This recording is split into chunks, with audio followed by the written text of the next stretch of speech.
Hey everybody, Brian Von VA here. Got a simple question for you. What's one of your proudest role-playing moments ever?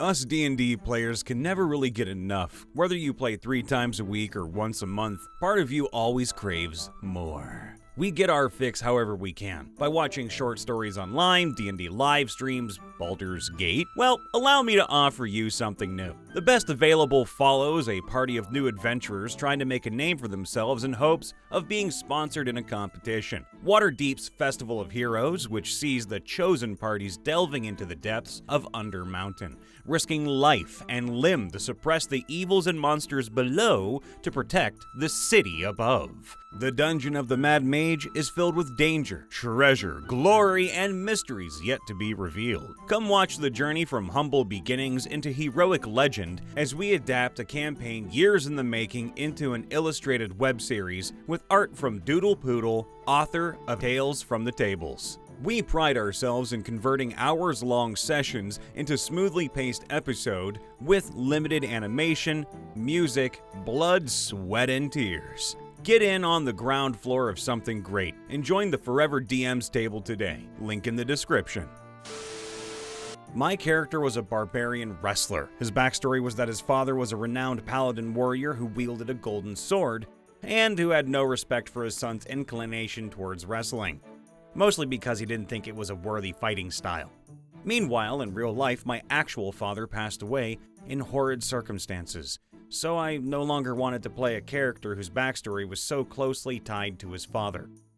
I took a few weeks off from playing, and then, when I came back, instead of changing characters, I role-played him telling an antidote to the rest of the group. My character had gone back to his home village, because he'd heard that his father, the golden sword-wielding warrior who had no respect for his son's wrestling skills, had died. News traveled back to the village of his adventures. When my character went to his father's room to pay his respects to his father's body, he saw something golden shining under his dad's deathbed. He assumed it was his father's old sword, but then he found he was only half right. His father had learnt of his son's courageous adventures, and while he couldn't tell his son how proud he was directly, he had melted down his own sword into a belt, a wrestling belt, made just for his son. When my character, a water genasi fighter, sacrificed himself by ramming his ship into a galleon that was set to explode and heading straight for a seaside city. After decades after his death, my character is now known as the patron saint of naval navigation and combat. My character got possessed, and the only party member that witnessed it got hit with a modify memory. There was like 2 hours of us all sitting in the same room gaslighting each other that nothing happened and everything was fine and dandy. But the other half was the party incredibly suspicious because the DM kept texting us, but had no idea what had happened. We rolled very few dice that session, but it was one of the best we've ever had. I would say the most memorable for me is when I played Urgnok, half-orc barbarian, in my very first campaign. The ranger was struggling getting the interrogation done with the information. As the NPC began to babble, pretending not to know anything, IRL, I slapped the table, and using the dad of dad voices, I just yelled, "Speak!" and just stared at the DM. Jump scared the whole table, including the DM. Got to roll intimidation with advantage and gain inspiration. I don't remember what I rolled, but that moment will always be a nat 20. Perhaps it doesn't count as a role-playing moment, but my proudest moment as a player. In this campaign, we essentially all started as dead and stranded on the Isle of Avalon. There was a contract on the island to sign up for Davy Jones's crew that you had to sign in blood. Upon signing it, you would instantly be teleported to the Flying Dutchman to serve your sentence. Only half of us signed it, and those who didn't later rescued the players that did. Anyway, I never signed it, but kept the contract with me. About 20 sessions later, near the climax of the campaign, we were sailing and being chased by Jones, and he sent a kraken after us. Our ship was super damaged and it wasn't looking good. I took the opportunity to jump into the kraken's mouth, and on my next turn, cast Fireball directly below myself and instantly signed the contract to be teleported away as the kraken exploded. It was doubly fun because all my players roleplayed as if they thought I sacrificed myself for them. And it was a big surprise when I turned up again in the next session in Davy Jones's crew. I think my proudest moment was when I actually detected a mimic. Let's just make it clear that I check every chest and room for mimics, and my DM gets so upset about it. So basically, here we were in a vault, and instead of picking up anything, I always checked if they were mimics, and half of them were, so she was very, very mad at me. I was DMing for a party including a Warlock in service to Malcontent, Demon Lord of Succubi. The Warlock was transported to their lord's domain in the Abyss to settle a further deal. The Warlock would gain additional help in locating the Book of Vile Darkness. The party wanted to steal it from the big bad evil guy, in exchange for all of her memories once she experiences a moment of true happiness. We roleplayed the negotiation of the deal with the Warlock whilst the rest of the players sat in dead silence. The table is normally never silent. One of my proudest DM moments. My irreverent fighter, who has great ideas but terrible patience, decided that a cart chase was the best way to escape the army belonging to a dark god, Midnight Champion, rather than wait for an NPC to come back to help us. Ran over to this massive 6-horse wagon filled with barrels of flammable alcohol, got the entire army to notice us, and forced the rest of the team, plus an NPC, to follow. Leroy Jenkins much? Then had 3 solid sessions of a cart chase where the entire map was moving while the army on horseback tried to catch up with us while we rode through the wilderness, tossing flammable barrels of alcohol behind us. The most idiotic idea of all, and something I would never do IRL. But fun. Just in case you want to hear it, Leroy Jenkins! My players are in the Underdark, a place notorious for being difficult to navigate. A guide is almost mandatory to avoid getting lost. One of my players is a paladin, Oath of Conquest, sworn to kill all followers of Lolth. This is all standard stuff. The players are in the Underdark, they need a guide. The only friendly NPC they've met who knows their way around this part of the Underdark is, well, a drow follower of Lolth. Combat happens. A couple of players and NPCs go down. One of them is their Lolth-following guide. Paladin heals up a player and claims he doesn't have enough healing left in him to stabilize the guide. The players fail the medicine checks, the guide fails his death saves, the guide dies. Then, and only then, does the Paladin casually, unhurriedly, and unapologetically recall that he was carrying a health potion the whole time. The party argued in character for a few good minutes. God, I wish I'd made popcorn. That's real clever and a great way to get around being like an oath breaker of some kind.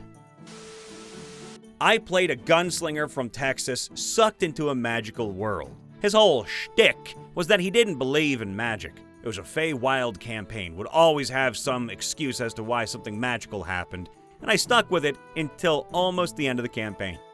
One of my favorite moments was when we had to scale a cliff with an encounter at the top. The party wizard gave me a pair of boots of flying, saying maybe these will help you get up there. My character put them on and just started climbing the wall as he normally would. About halfway up, yelling down to the wizard, "Hoo-hoo! These got great traction!" Well, I tricked the Fey Lord into taking my identity as a funny joke while playing a rogue. It was so thoroughly taken that NPCs, even my own party, would not remember me at all if I left their sight. I stole all the shiny things, and even if I was caught, they forget I did anything if I left their sight for too long. It was as if I was False Hydra's well not being dead. The GM thought it was funny at first, but after a few sessions realized how broken it was and started trying to get my identity back. Eventually, I settled on taking it back after getting the Fey Lord to agree to be my faithful servant until I couldn't be resurrected. The Fey Lord was being blamed for what my character did, and once I got my identity back, everyone remembered all I did. I really needed the Fey Lord's help to survive the retribution. Well, I have 2 that come to mind. I had one character who was a Bladesinger wizard from a noble family that was controlling and wanted her to be a traditional lady, not a wizard Bladesinger. Going into that campaign, I loosely thought her journey would be about making a name for herself separate from her family, whom she had abandoned. She never gave her noble family name, and her family weren't evil, just not the best parents and overly controlling and disapproving of what she liked. So my DM took some of what I'd set up and expanded it so that a person I'd been attacked by in my past that I'd written as targeting me for no reason I knew, but he wrote it that the person attacked me because I was my father's daughter, and it was trying to get revenge on him. It eventually played out that we were trying to find this drow matron mother, and we came up with the plan to let ourselves be captured so it'd be taken to her. We had a way to hide some things so we'd have items. And my character especially had meta magic adept and a lot of anti-mage spells and ways to deal with mages. It ended up playing out really perfectly, as she was awful to me for a bit before everyone was in position, and she revealed that she had captured my brother and cut off his hand. I hadn't been close to my brother, but it was still a big moment. And when the fight broke out, I was close to the drow woman and my team were a bit away as it was a big map. I teleported out of the handcuffs. I had a good line too that she may as well have tied my hands with string, and then attacked her. I cast Bigby's hand, which I had used a lot, but when I shaped the hand, I made it look like a giant version of my brother's hand, with the house signet ring that I'd basically been denying up until this point. It marked a great turning point for her character, from denying her family and trying to gain a reputation for herself, to owning up who she was, and rejoining the family she ran away from. And it was really cool to have her journey be a discovered one that was a bit different than what I'd pictured. That also led to a lot more role-playing with her family when we got back that she otherwise would have avoided or wanted little to do with. The other one was an NPC. Now this NPC was engaged to one of the PCs in an arranged marriage that the PC had fled from before the game. But they'd written into their backstory the NPC was a good person and that the PC had some attraction to the NPC, they just didn't like their mother forcing them into a marriage with someone they barely knew. So I had the NPC, who was both very wealthy and a decently powerful mage, slowly trying to win over the PC. And they were a good person, but also a very manipulative person in kind of a political context, so they're a terrible person. Not that they were bad, yes they are, but they were very good at getting people to do what they wanted. Manipulation narcissist much? Which is a cool trait to give someone, but often hard to play out when you're trying to manipulate your PCs.